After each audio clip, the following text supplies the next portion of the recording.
Hi, and welcome back to another episode of Redefining Everything, where everything is up for discussion. And today I have my friend Matthew here. And Matthew and I met, I was going to say a couple months ago. It was not a couple months ago. It was very recent. Not even a whole month ago. It feels like a lot has happened since then. And part of that has been due to the many, many conversations we have had on a variety of topics. And so it was kind of a no-brainer for me, actually, even when I came up with this idea around having these conversations called a conversation series called Redefining Everything. I knew for a fact that Matthew would be probably a repeat guest and a frequent, make frequent appearances in these conversations. And so we'll go more into that soon because we are going to talk about some of the things that we've already had conversations about and hopefully some new things too. But before we get into our conversation, I'd just love to hear from you, Matt. Who are you? How do you show up in the world? What do you want people to know about you? So as you were talking, I remembered when you came up with this idea was during one of our conversations, I think like a week or two ago. And it was like, man, that's such a good idea to have that.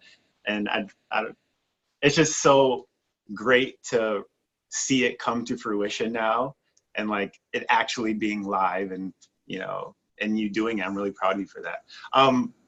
Who am I? My name is Matthew. I go by Coach Matt, as we talked about on Instagram.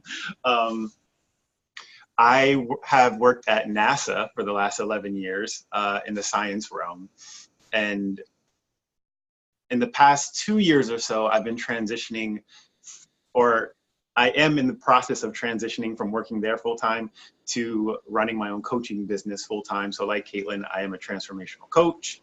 Who I like to work with are people who have been through depression and like bad, hard times. I know Caitlin, you do Redefining Sobriety, which is based on some things you've dealt with. For me, I've dealt with depression for a lot of my growing up years.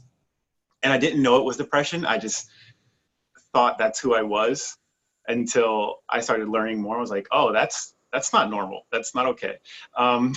So I think that there's a lot of people out there like that who just think that they are who they are and don't realize they could be more. So I like to work with people like that. And I think that's a lot of people. So that's what I do now. I'm coaching and that's it. And that's what I like to do. And here we are, redefining more stuff. Yeah. So what would you say, because obviously, I've met you recently. And so I know you, how you show up in the world, more or less, right now. So when you think of your journey, 11 years working for NASA, assuming there's like a certain culture within like a work culture that you kind of grew up in a way. And then there's also your family situation, your culture that you grew up in your community.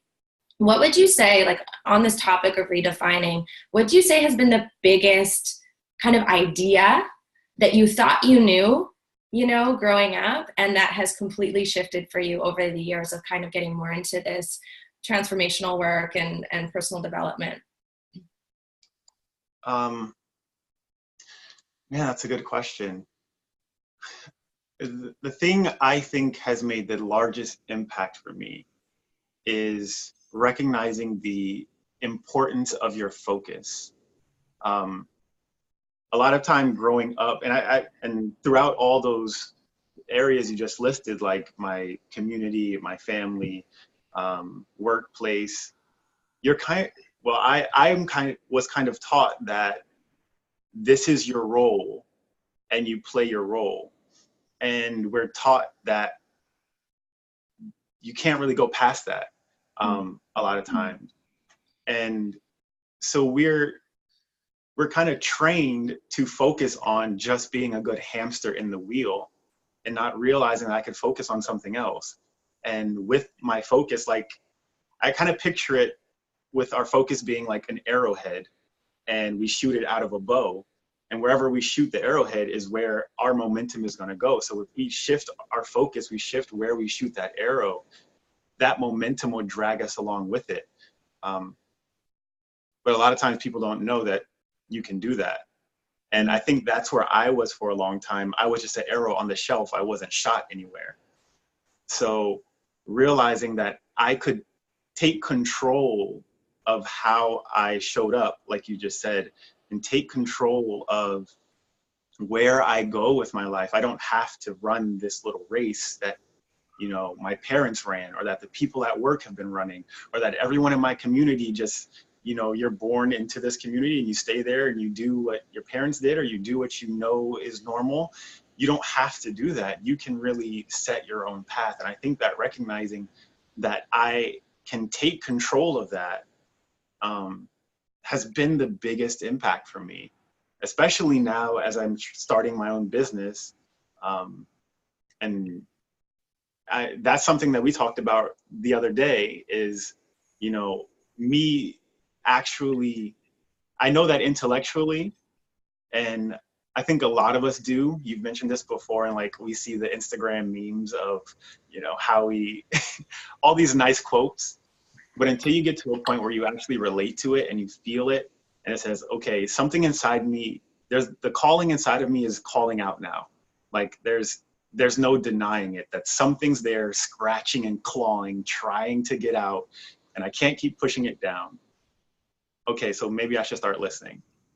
So listening to that calling inside of me and taking control of my focus and what I pay attention to and what I choose for my life, I think has been the most impactful, most powerful thing.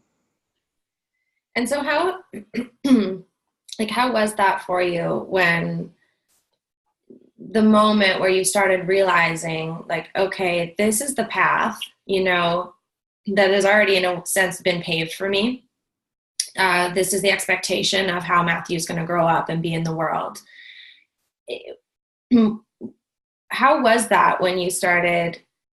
I mean, now I know that it's kind of you're in a more empowered place around it. But how was it when you first kind of realized? Like, would you say that that's some of the source of your depression, when there was kind of this like tension or dissonance between you, where this is like the how I'm expected to show up, but there's something in me, I don't even really understand what it is yet, but that's saying there's another way. Yeah, for sure. I hadn't thought of that, but I definitely think it does. I mean, especially like all through school, in the jobs I had growing up, I naturally was pretty good at certain things. Like we all have our skill sets that come innate to us. Um, and for me, I didn't see much challenge in a lot of the areas or, you know, circles I was in. And I didn't see that, and no one else around me seemed to have problems with that. They seemed like that was normal. So of course I didn't want to stand out and be the weird one. So I was like, okay, I guess this is normal and I'm just weird. So I'll just fall in line. But with that, I became so lackadaisical to it and so like internally frustrated with not listening to myself. Um, Tell me if this is making sense. I felt like I was at war with who I wanted to be and with who I was supposed to be. And because I didn't know a way out of that, I just got so complacent and I just got so like lazy in how I was living. And I didn't really try anything, and stuff would just come naturally to me, but I never like pushed the boundaries to better myself because no one else around me was better or bettering themselves, or I had no proof that that was a thing you could do. It just didn't make sense to me. So I got so lazy, and of course when you get lazy you start acting a certain way, and we know that there's like physical traits that support depressive feelings. Like, so if I'm moving slow and I sleep extra late all the time and I don't eat right, and you know my posture starts getting hunched over, and all these things that come with like that confused feeling of feeling stuck in where I was, I think definitely played a big part in depression being so easily accessible. Like if we say that it's like at the top of a staircase, right? and I'm doing all these things that are like steps to getting there, at some point, depression is like the next step. Like it just naturally is where it goes. And I think that a lot of that feeling stuck and feeling confused and feeling like I didn't have any place where I fit in and ignoring my own calling and creating judgments around myself or ignoring myself. So then therefore beating myself up for that, which is a crazy cycle to be in. I think those were like such, I was skipping steps on the way. I was on the fast track to depression. And I did a great job of getting there. So I'm proud of myself for that. I really did all did. the things. All the Yeah, things. I was so good at it. Yeah, so I definitely think that played a big part in it. I think that answers your question. I don't know if I remember a specific time when that shifted. That was But going to be my next question. I don't know if there's a specific time when I decided to listen to me. What I do think happened is that I got to a point where I was fed up with me, and I was just tired of my own crap and being in that negative space. And like I'm picturing it like piling pieces of wood and twigs on each other. Each time I took one of these steps, is like throwing a piece of wood into a bonfire pit. And eventually it got to a point where all that friction caused a spark, and that fire said, okay, it's time to change. Yeah. And I think more so that's what happened. I just got fed up with all the crap that, like I said, I was naturally good at some things, and some things are like visualizing. Like I like using metaphors. And I got to a point where I was like, no, I can see that I'm doing this to myself. Mm-hmm.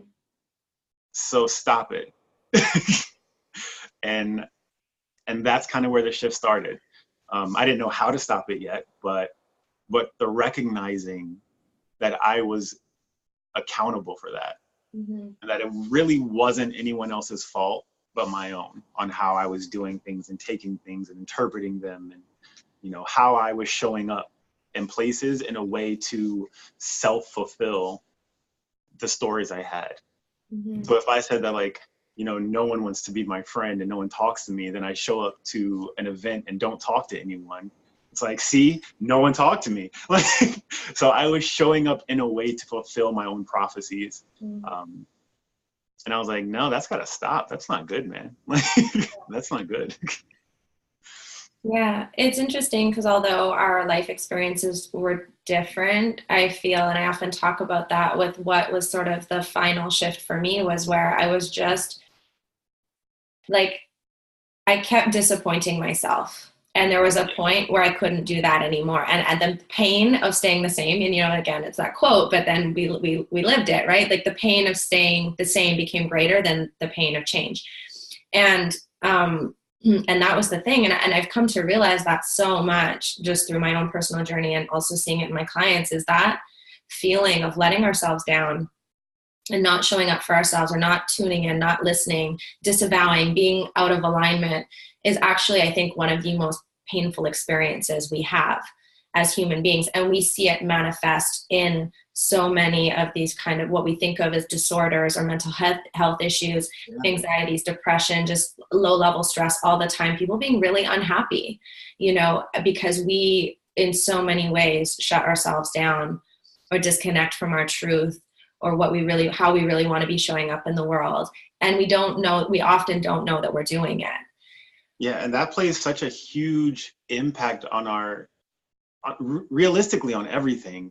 But our self-worth and our value and our motivation towards things, right? Because if I can't trust myself to follow through on things I'm telling myself, then why would I ever listen to me when I say, hey, leave this abusive relationship?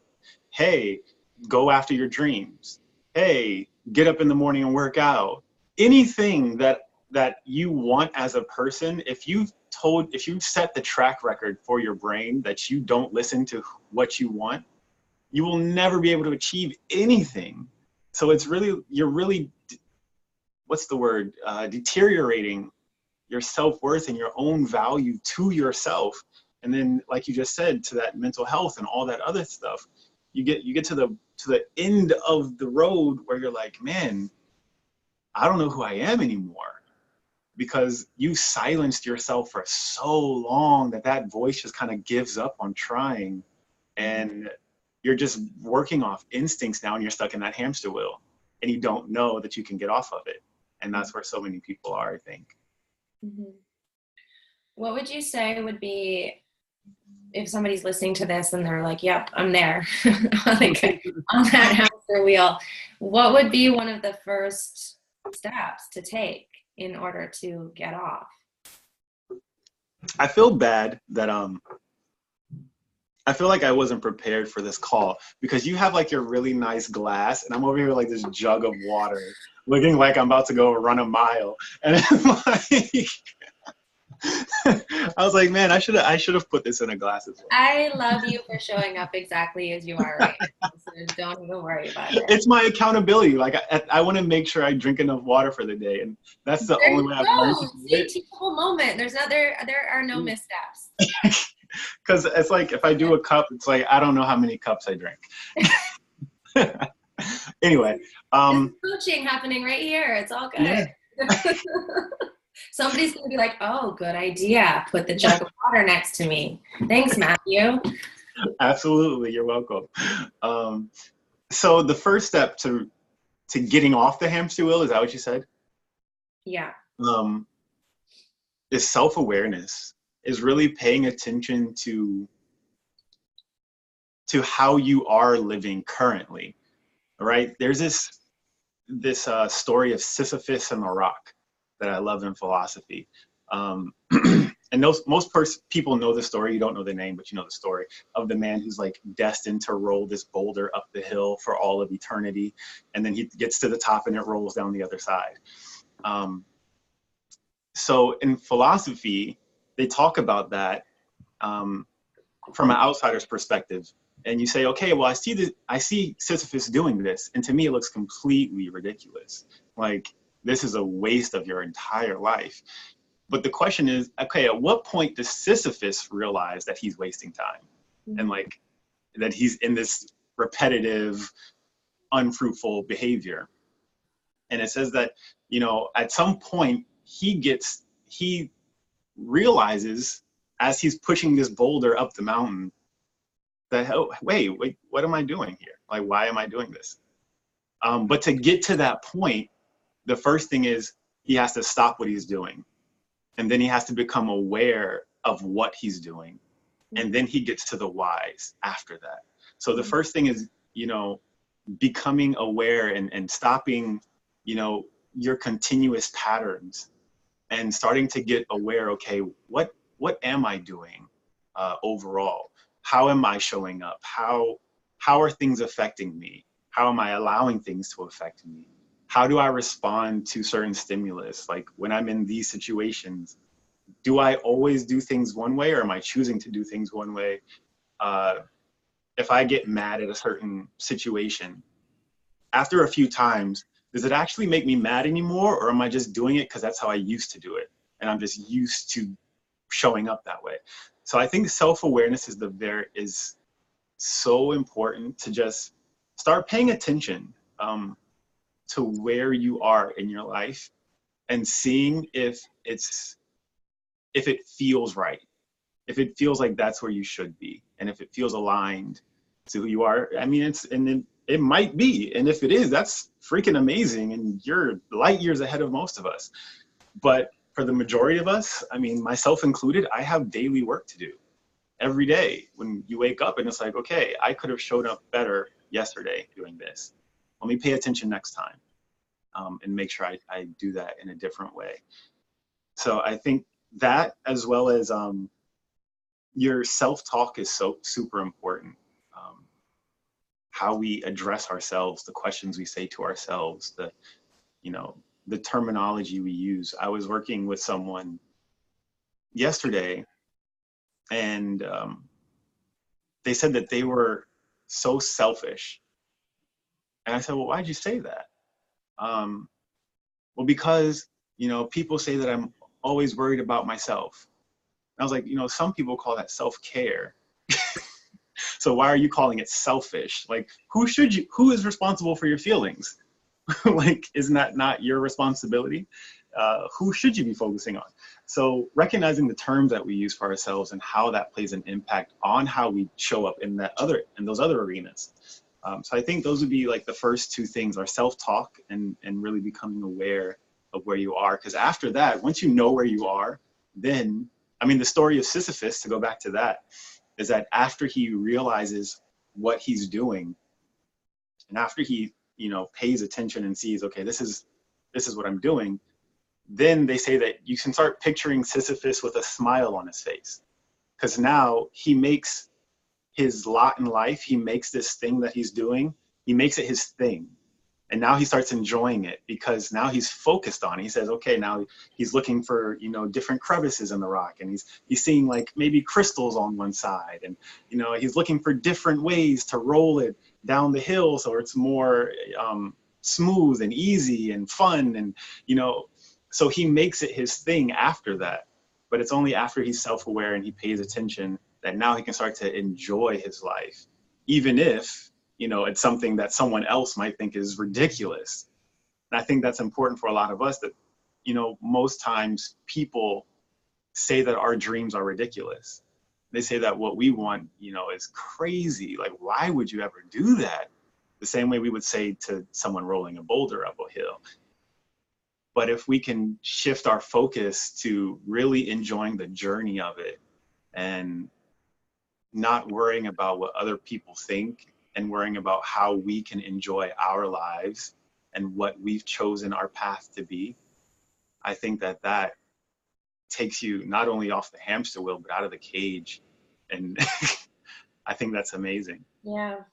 And like the beauty of enjoying the journey also is that I think people really get caught up in the like needing to know what the end result is. And so if you're trying to understand what the end result is, then it's really hard to take the first step. 'Cause you're like, but I don't know where I'm going or what it looks like. I don't have it all figured out yet. Like there's a lot of that, right? I know you see it in the work that you do. And so I need to know what this is going to look like, because we're focused on what the end result, like we're focused on the destination. But when we can focus on enjoying the journey, enjoying the ups and downs, enjoying the learning, the discovery that comes along the way, and then it becomes less about, and it doesn't actually even really matter. Like, I don't know where I'm going to end up. I have a sense of where I'd like to be in 5 years, but like, if I was only thinking about where I was going to be in 5 years, we might not be having this conversation. You know what I mean? Like, I might have cut myself off from a lot of just enjoyment or following kind of what my heart wanted to do and exploring and spending time doing things that I enjoy. And, you and I were kind of messaging back and forth about this the other day. Like, is this going to make me money? I don't know. Is it the more realistic thing for me to be spending my limited hours like on? I don't really know, but I'm enjoying it, and so therefore I'm making it a priority. And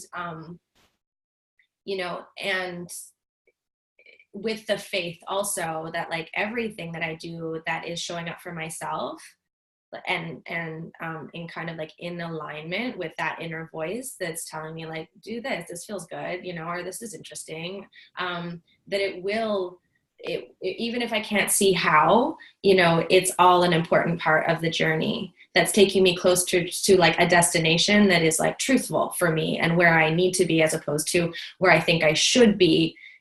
And then, and this is, I think, what was happening for you a lot too, like all of these, in a way, if you want to think like missteps, are kind of like, because you're like, I think I know where I should end up. So I'm over here kind of taking the necessary steps that I think I need to take to get there.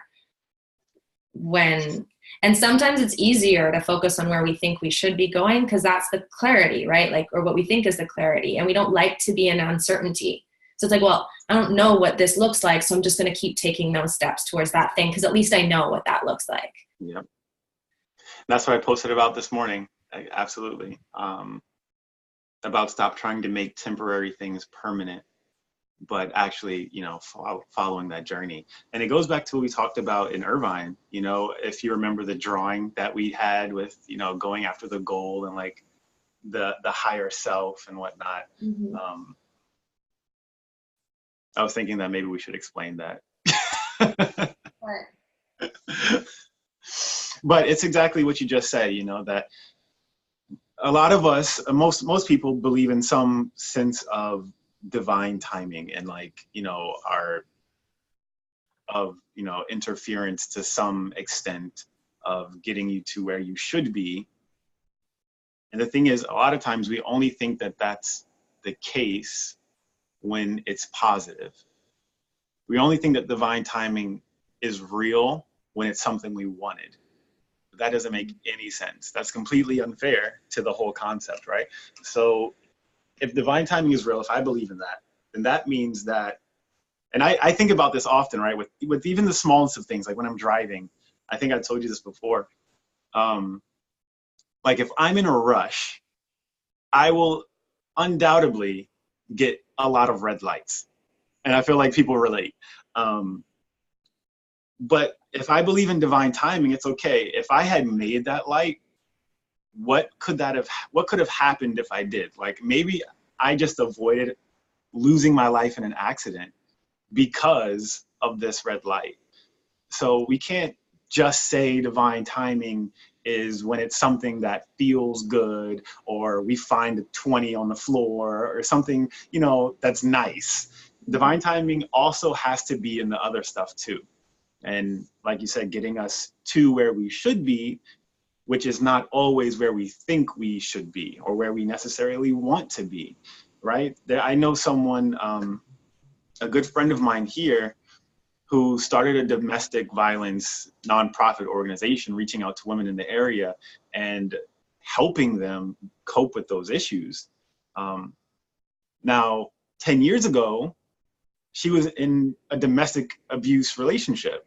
mm-hmm. She was getting beat up. That was not good, and she probably didn't think that's where her life would be going. Mm-hmm. But now, 10 years later, those small things led her to now being able to affect hundreds of women's lives and really make an impact in the area and help these people who think that they don't have hope, right? So divine timing isn't always going to be those nice things. Sometimes it's what takes us where we should be, although we have to endure a little pain along the way. And get over our own egos, get over our own pride at saying this is what I should be and this is the right way and I decided that and I'm not doing anything else. Well, then you're only limiting yourself that way. Mm-hmm. Yeah.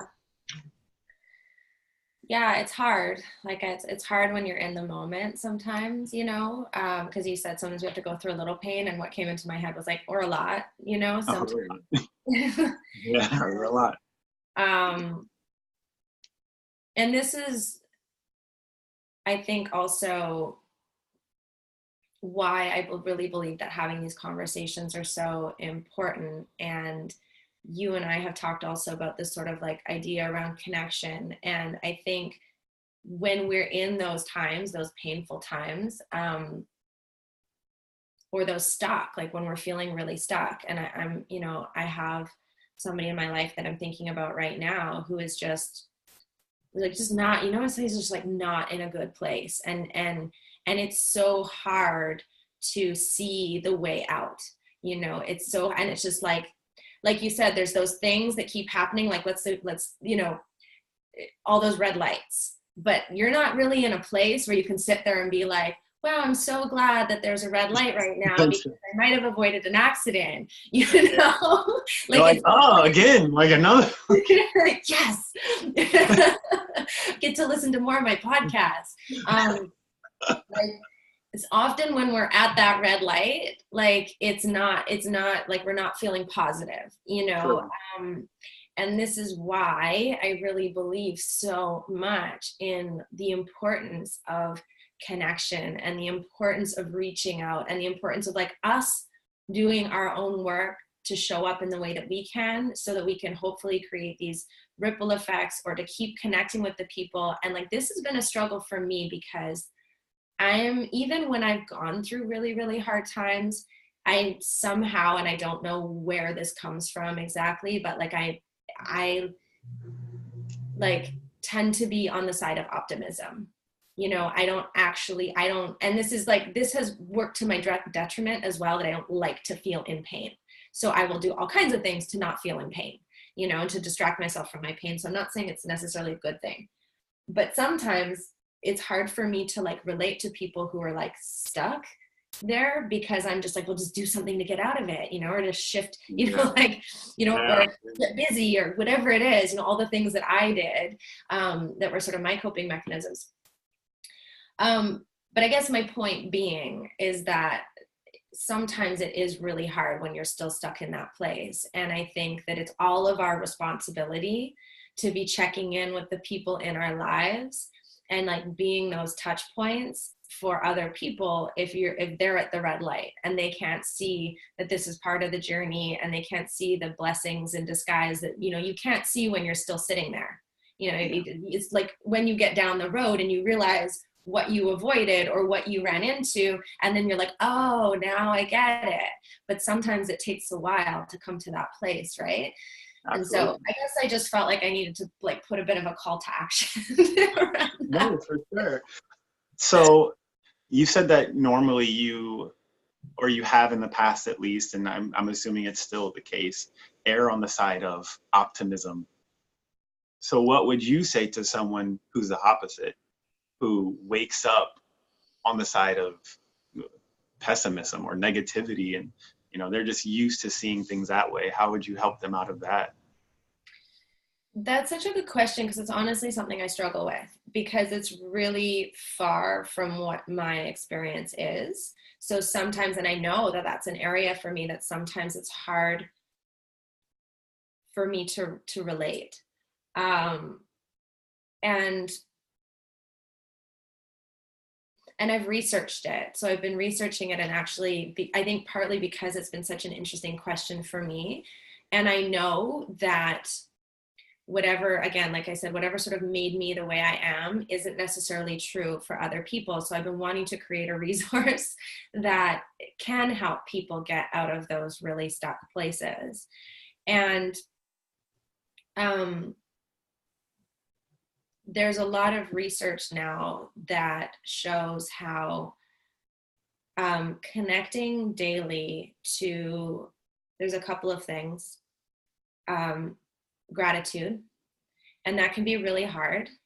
But even there's science now that shows, there's studies that show that even the act of trying to think of something to be grateful for can actually start to shift your brain chemistry. Even if you can't come up with the thing, or it's like, well, I can't really think of anything else. I'm grateful. I guess I'm grateful that I have clean water to drink, but there is something that sort of takes you outside of your like immediate condition and starts that search for, Something. okay, for something, yeah, outside of kind of just the pain and the negativity. I actually had a client do that yesterday. Mhm. And you just made me think of it. I wanted to share that I had them do the mirror exercise of looking in the mirror and saying the two statements, I trust you because, and I love you because, and saying that to themselves in the mirror, making eye contact. And I asked them to message me after they did that. And it's 1 or 2 minutes maybe to do this. And it was so interesting, and I kind of expected it. What they said was, that was really hard to do, but I eventually did it, and I feel really proud of myself. And like how stuck we are in thinking of things in a negative way, that just to say something like, I love myself because, is like, wait, what? Why would I say something like that? Mhm. It was just so interesting to see. And I think it's such a powerful exercise for everyone to do, myself included. I remember when I did it back in Irvine, and I was like, man, yeah, I do love myself. I'm nice. Like, I was like, these are some good things. But normally we don't think of anything like that. Yeah. We are so stuck in that negative way of thinking. And even, I think you were heading towards this with like some affirmations or setting intentions. Mhm. Um, I worked with another person on doing that, and their intentions were all negatives. And I was like, well, how about we make those some positives? And they're like, what do you mean they're all positive? And it was like, not so much. They were like, don't do this today. Don't. Right. Yeah, we don't Yeah. think how stuck in that way of thinking we are. Like, I don't want to be like this, be less like that. Yeah. Like okay. That's not necessary. I see what you're trying to do. I was like, how about you say what you do want? How about that? And they're like, oh, I guess I could say that. It's just so interesting.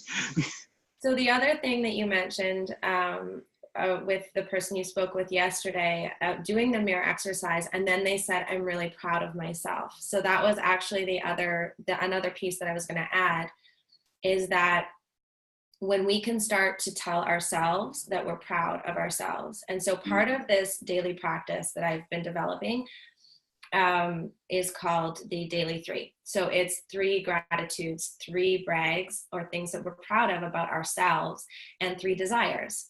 So again, that would be setting the intentions and kind of like the positive spin on things. And the one that I consistently, so I've been doing this in my personal life for a number of years. Since in the past 4 or so years, been working with my clients and using it often with my clients. And now we have a beta group that and I'm actually working with a social psychologist and kind of gathering the science and the data around this practice. And the one that people consistently get hung up on the most, or really get blocked around or feel blocked around, is the "I'm proud of myself" or "I brag that." And we are so focused on what we think other people would recognize us for. So often it's like, well, I brag that, or I'm proud that my boss told me that I did a good job.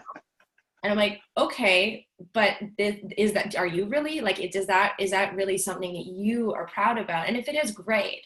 But we're so focused on external validation and somebody telling us that we're doing a good job. And so then if we don't have that, so especially like you said, your sort of self-fulfilling prophecy that you spoke of at the beginning of the call, of like feeling negative about yourself and then looking for evidence of that to be true. So if you're stuck in that place, you're daily looking for evidence that other people think you're a piece of crap too, And you can find it. It's easy to find that. Exactly. So if we're only, but then, then on the other side, if we're only looking for positive feedback from people, if we don't receive that from our partners, from our friends, from our family, then we're always at a deficit. We're always having to look for that somebody else to tell us that we're doing a good job, that we're a good person. And so if we can start a daily practice, and the mirror exercise, that can also be, I love you because, I trust you because, I'm proud of you because, And this is the other thing that a lot of people tend to then go to this place of like, well, it has to be something that I already know is a good job, that I've done it well, And so what I often encourage is that brag about the struggle, brag about being engaged in the work, focus on, tell yourself you're proud for like getting out of bed in the morning. Yeah. Because today was a day that I did not want to, or like, I'm proud of myself for not yelling quite as loud, or like not going quite as far, whatever it is that recognizes that like you're doing it, it's not easy, but you're trying, and you're making like these little micro shifts. The more we can recognize ourselves and celebrate ourselves for that, we're less dependent on other people, but we're also really validating the fact that like we're in the journey, that it might not, we're not at the destination, and we don't know what that is, and that's okay, but we're honoring ourselves for the journey, for getting out of bed in the morning, for having a difficult conversation, for not reacting quite as extreme as we would have in the past, for staying in a relationship. I was like, recently being hard on myself for like feeling like I didn't have awareness soon enough. And a friend of mine pointed out, she's like, well, it could have been 5 years.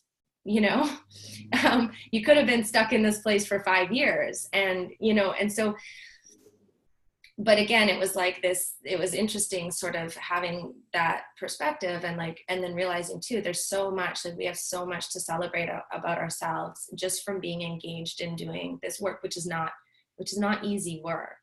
And Yeah. so back to your question around somebody who's waking up on a daily basis and feeling really negative and that things are overwhelming and sort of having a hard time seeing the light, I would say start doing some of these things that both of us have just talked about. It will not feel easy or comfortable in the beginning. And actually, I've had So people tell true. me, I'm only doing this because you told me to, you know? So if So that's the only reason, if you're watching this and you're only going to try it because Matthew and Caitlin said so, do it. And like, it doesn't matter even in the beginning if you fully believe in it, but commit to it, you yeah. know? Commit to trying it for 30 days. Whether it's looking at yourself in the mirror and telling yourself that you love yourself, that you trust yourself and what you're proud of, or whether it's writing in your book, and I can put something under the video a little bit more about this, of 3 gratitudes, 3 brags, and 3 desires. I've had clients tell me later, like they've said, I only did this because you told me to, and I didn't believe it. And in the beginning, I didn't even know why I was doing it. I really didn't believe in it. I didn't Yeah. think that I could create that shift. I felt, and I have a person who, she was such a clear example of that, looking for evidence that the entire world was against her. Everything. I mean, Um, I was there too, so yeah, you I can get relate, that. right? Yeah.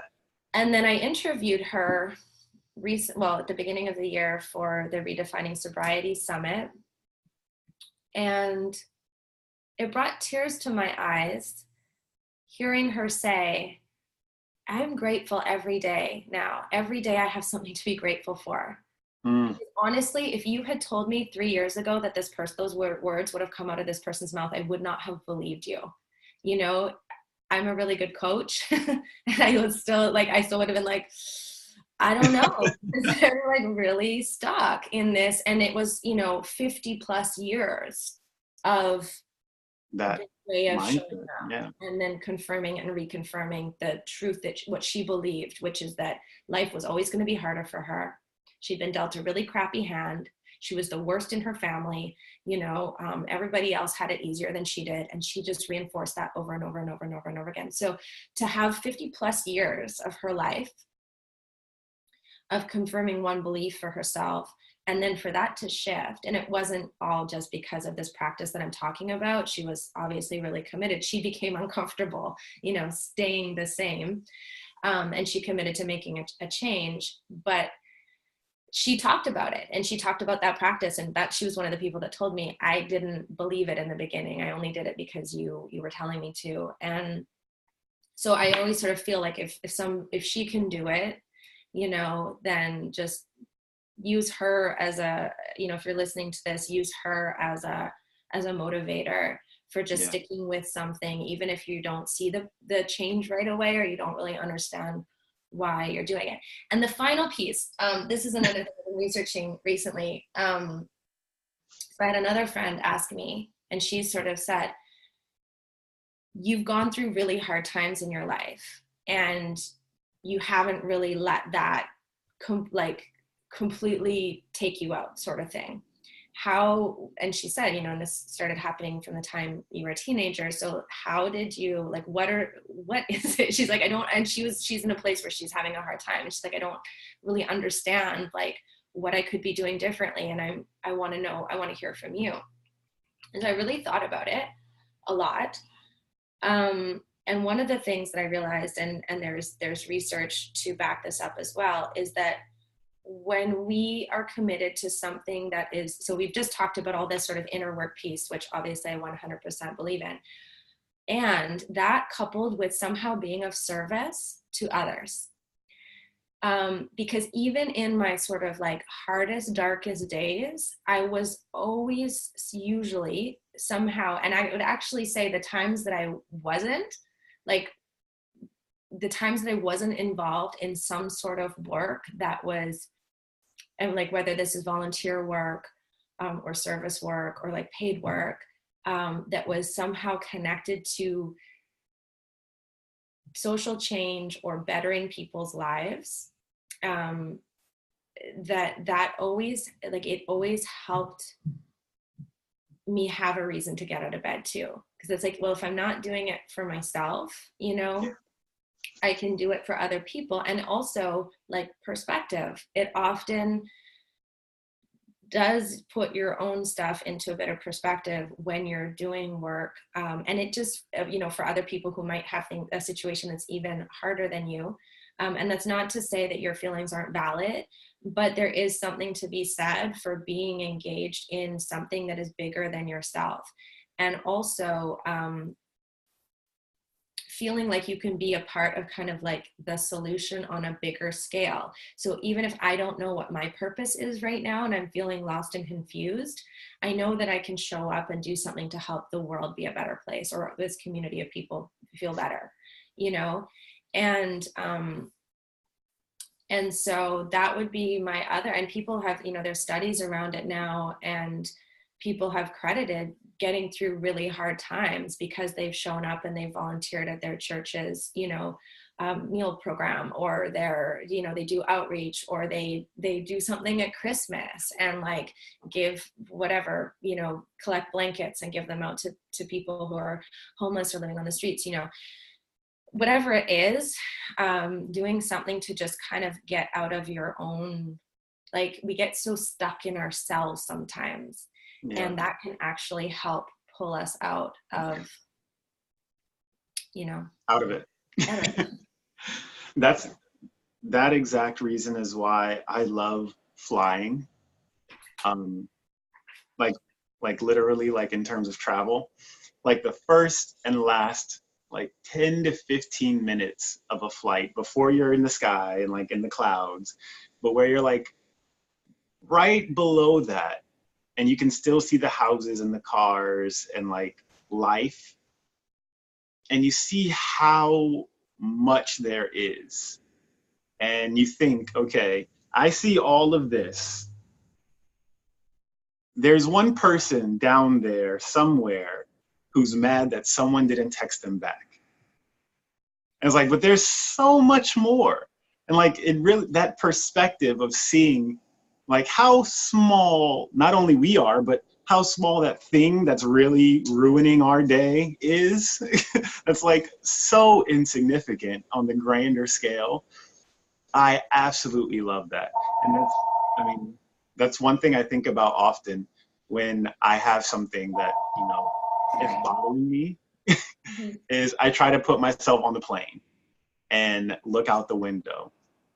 And it's like, okay, realistically, like, especially if I see a plane fly over me, it's like, that's like my quick anchor reminder.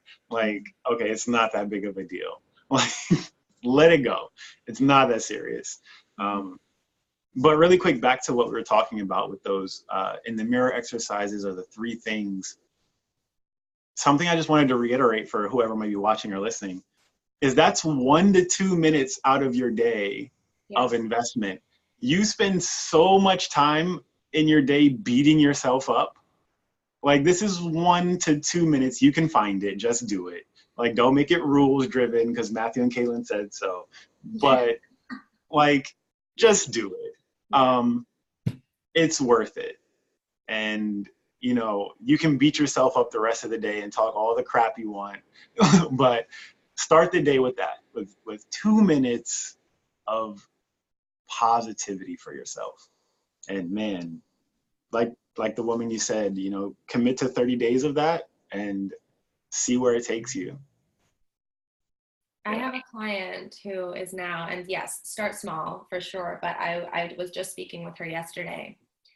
And so when we met almost 2 years ago at an event in New York, and she reconnected with me last year. She did a free challenge that I did almost exactly a year ago, last September, and then she became my client and was sort of off and on with the practice at the very beginning, but she's coming up on almost a full year. So she's at like 300 and something days, like more. I've never actually done it consecutively for that many days.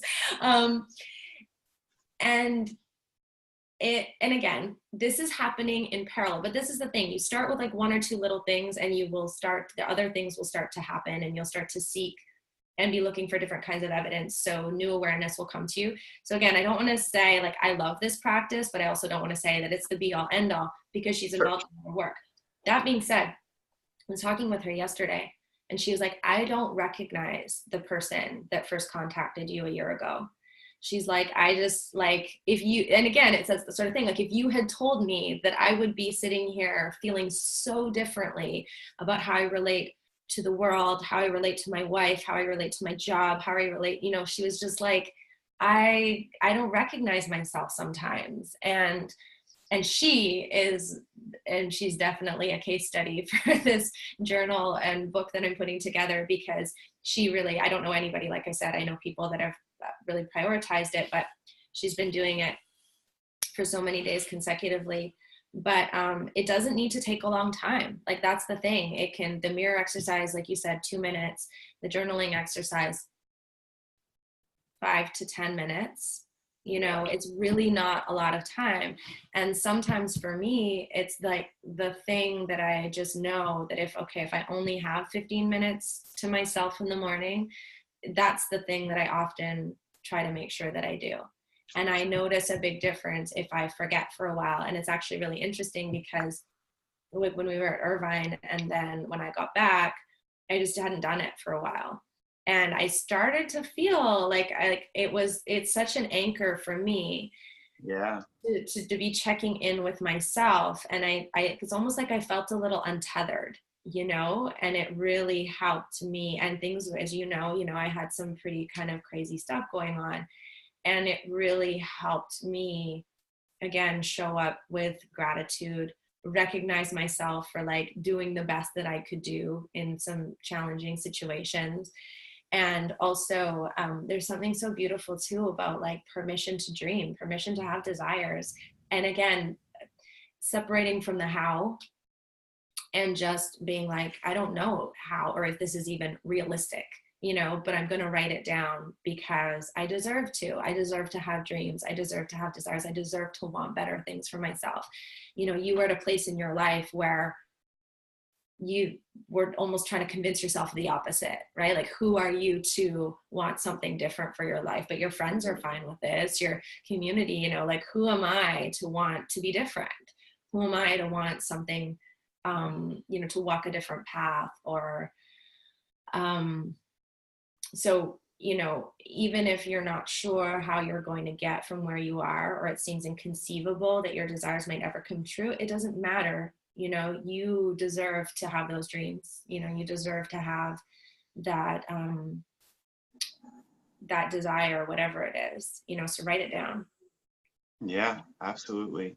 And something that was powerful for me to remember is that all the people that we look at in the world who are successful or that we look up to, or any of them, are the people who took their own path and broke the norm.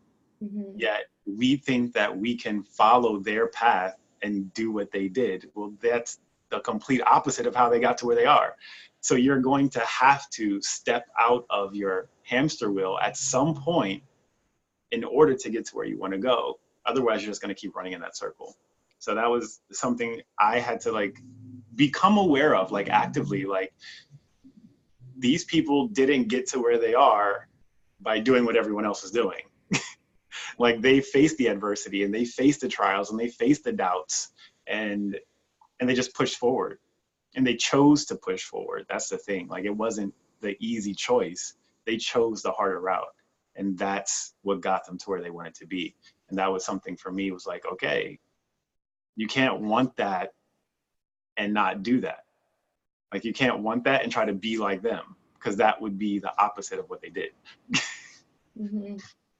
There is no next Steve Jobs. There is no next Michael Jordan or whatever. There's the next Caitlin Paget. There's the next Coach Matt. I mean, there's that. Like, you are you, and you have to find your own path. So I have so much else I want to say, but I don't want to take us over time. I know. I was just looking at the time. I was like, okay, this is definitely like a 10-part series. Yeah. I mean, just you. My conversation with you, because even before we started recording, there was like all these things that we had said we were going to I talk know, right? You have, so I think we've been going for about, I don't know, 45 minutes. What do you want to say right now? That's, I know there's a lot more you could say, but just to kind of like wrap up the things we've been talking about today. like a closeout type thing. Yeah, I think so. And we'll just do another conversation around some. Lewis Howes, I don't know if you've heard his podcast on the School of Greatness. Yes. You have? Mhm. Okay, so he does one thing at the end that I think is really cool, which I'm regretting bringing up now because I'm not prepared to do it. But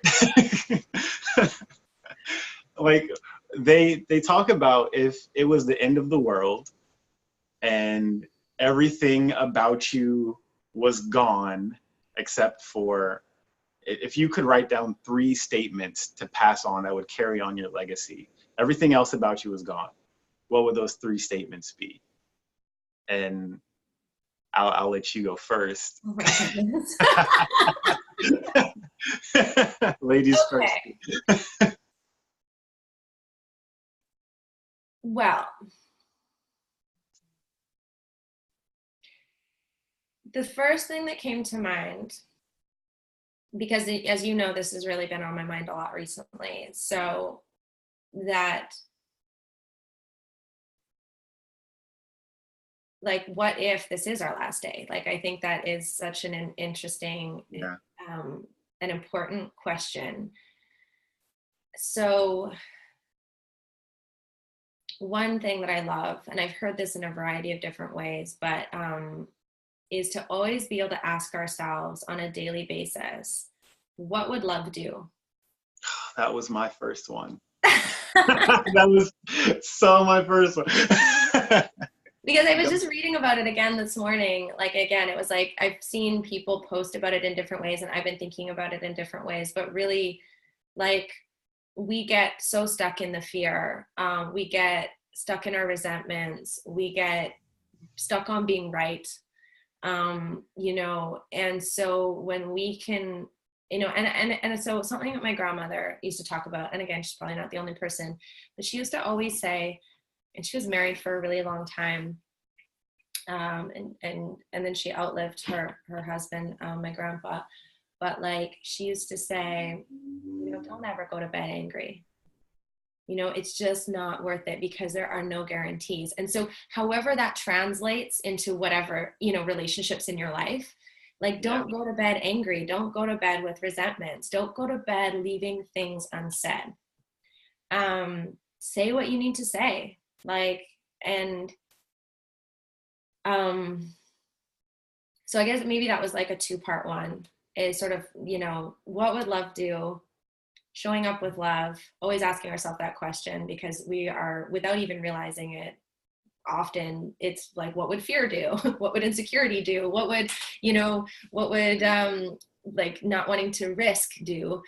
Like staying safe do?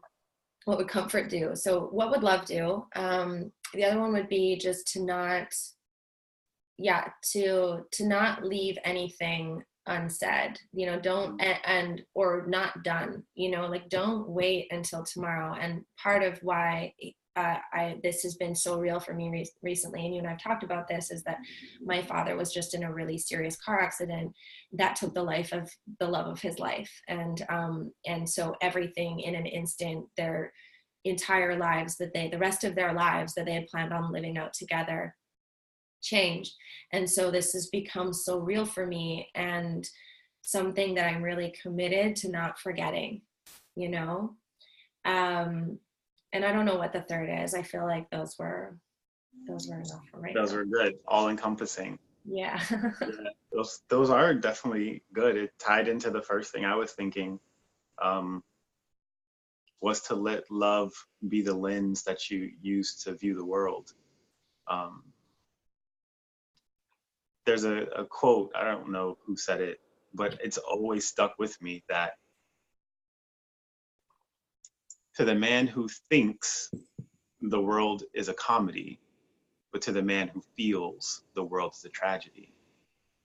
So it's going with, you know, that head and the heart difference, that when you can live with your heart in the forefront, with love in the forefront, you'll see the pain that people are going through, and you'll automatically be so much more compassionate, so much more empathetic. The way you show up will be different, and that's something that I've really tried to adopt as I've gotten older and as I've grown mentally.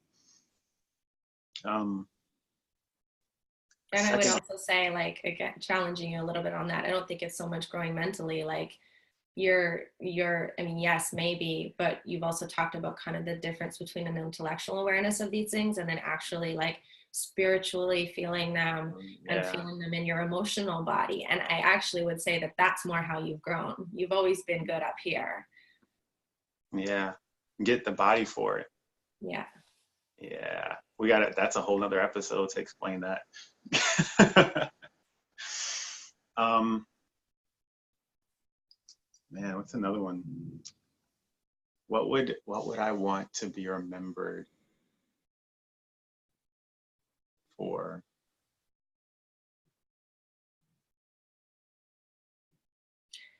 I just thought of another one. Can I share? Absolutely. Okay. I didn't want to interrupt your train of thought, but Mhm. this is something I've been thinking a lot about recently is like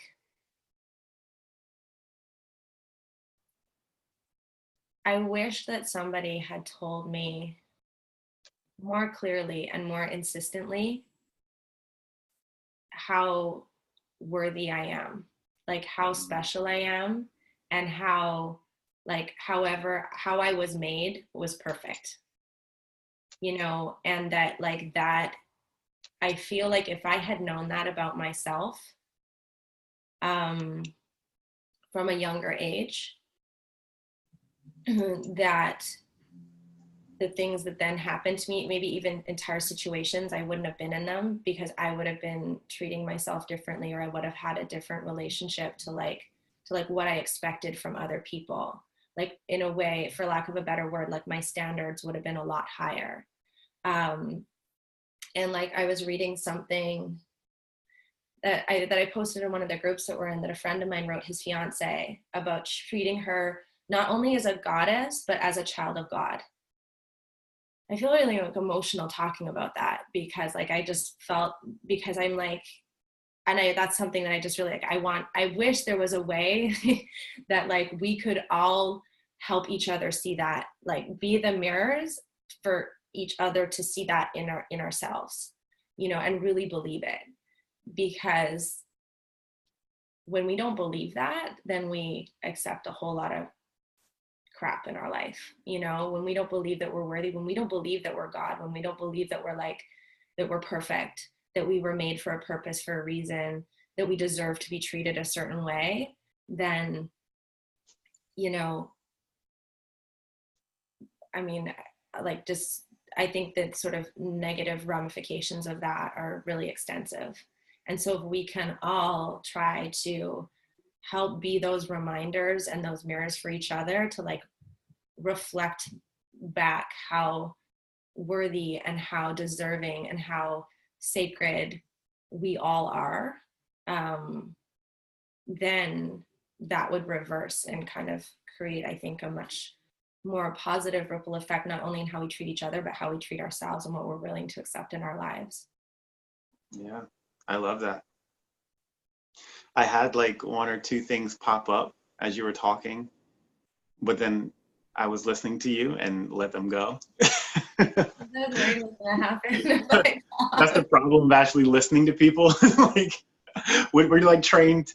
Normally, like we listen to respond, but like now that as coaches, we listen to listen, and it's like that makes responses kind of more difficult. I'm gonna come back to these because I want them to be impactful, and I don't want to force it. But one thing, I mean, going back to what we spoke about earlier, is that the more self-aware you are, the earlier you are, will dramatically increase the happiness you have for your entire life. So if you could really work on your self-awareness of how you show up and how you get affected and how you impact others, your happiness will shoot through the roof because you won't feel so stuck and so confused and so close to depression and so so all that other stuff we don't like feeling. So get aware. Another thing kind of with the Sisyphus, reference is learn how to enjoy your journey.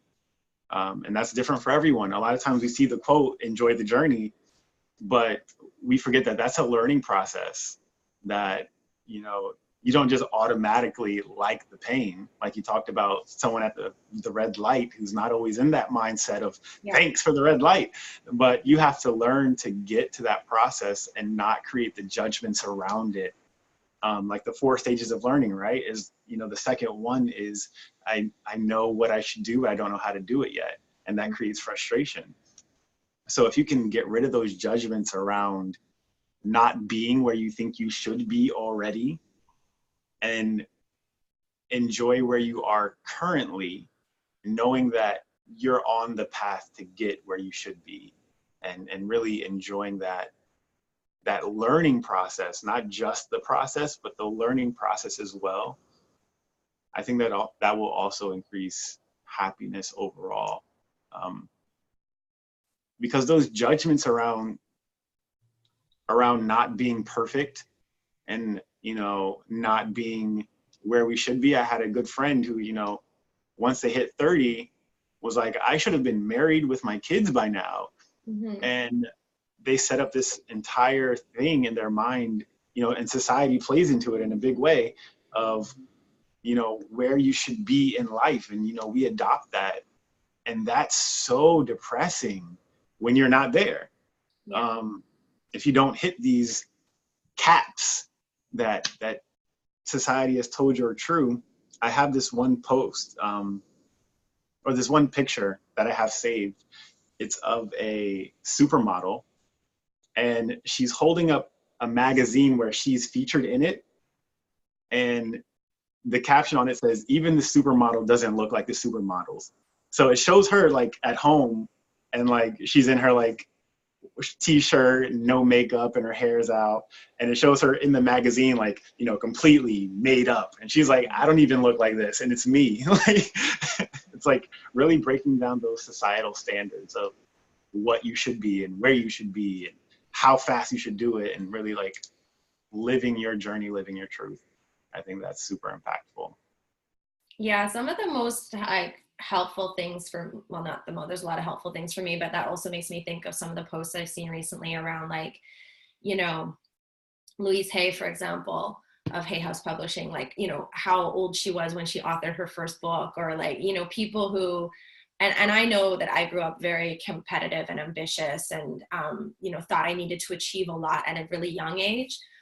But there's also like, for me now, it's really cool to see sort of, like people, each person has their own journey. And a lot of these people now say, I think even like you mentioned Steve Jobs earlier, like his path was not clear cut, and he went through some really hard times before he became very successful.